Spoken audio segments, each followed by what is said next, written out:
நாடாளுமன்ற தேர்தல் நெருங்கி வரும் நிலையில் அனைத்து மாநில தலைமை தேர்தல் அதிகாரிகளுடன் இந்திய தேர்தல் ஆணையம் ஆலோசனை நடத்த இருக்கிறது. இதில் பங்கேற்பதற்காக தமிழக தலைமை தேர்தல் அதிகாரி சத்யபிரதா சாஹூ டெல்லிக்கு பயணம் மேற்கொண்டிருக்கிறார். இது தொடர்பான முக்கிய செய்தியை நாம் பார்த்து வருகிறோம்.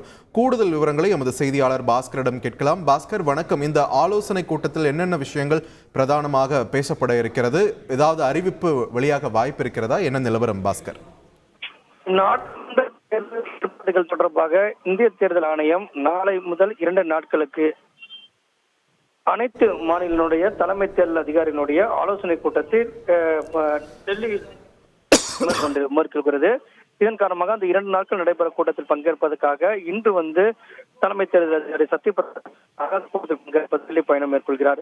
இதன் அடிப்படையில் இந்த கூட்டத்தின் வாயிலாக நாடாளுமன்ற தேர்தலுக்கான ஏற்பாடுகள், வாக்காளர் இறுதிப் பட்டியல் எவ்வாறு தயார் நிலையில் இருக்கிறது, காரணம் என்னவென்றால் 22ஆம் தேதி தமிழகத்துல இறுதி வாக்காளர் பட்டியல் என்பது வெளியிடப்படுகிறது.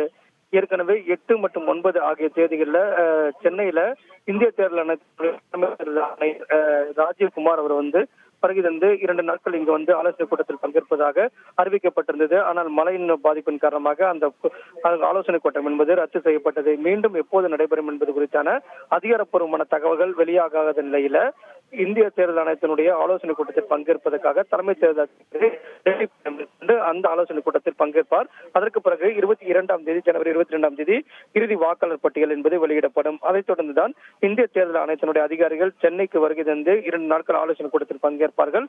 அங்கிருக்கப்பட்ட அரசியல் கட்சிகள், காவல்துறை உயரதிகாரிகள், மாவட்ட தேர்தல் நடத்தும் அதிகாரிகளான மாவட்ட ஆட்சித்தலைவர்கள் இவர்கள் அடிப்படையில் தான் தேதி என்பது ஒரு கட்டமாக நடைபெறுதா, நாடாளுமன்ற தேர்தலுக்கான இறுதி தேதி என்பது குறித்து எப்போது நடத்தலாம் என்பது குறித்து அந்த கூட்டத்தில் முடிவு செய்துவிட்டு அதற்கு பிறகு ஒட்டுமொத்தமான நாடாளுமன்ற தேர்தலுக்கான தேதி அறிவிக்கப்படும் போது தமிழகத்துல எத்தனை கட்டமாக நடைபெறுகிறது, ஒரே கட்டமாக தேர்தல் நடத்துவதற்குண்டான வாய்ப்பு இருக்கிறது. தேர்தல் ஆணையம் என்பது அடுத்த மாத இறுதியிலோ அல்லது மார்ச் மாத முதல் வாரத்திலோ அறிவிக்கக்கூடிய வாய்ப்புகள் உள்ளது. நன்றி பாஸ்கர், உங்களுடைய விரிவான தகவல்களுக்கு. செய்திகளை உடனுக்குடன் தெரிந்து கொள்ள உடனே சப்ஸ்கிரைப் பண்ணுங்க.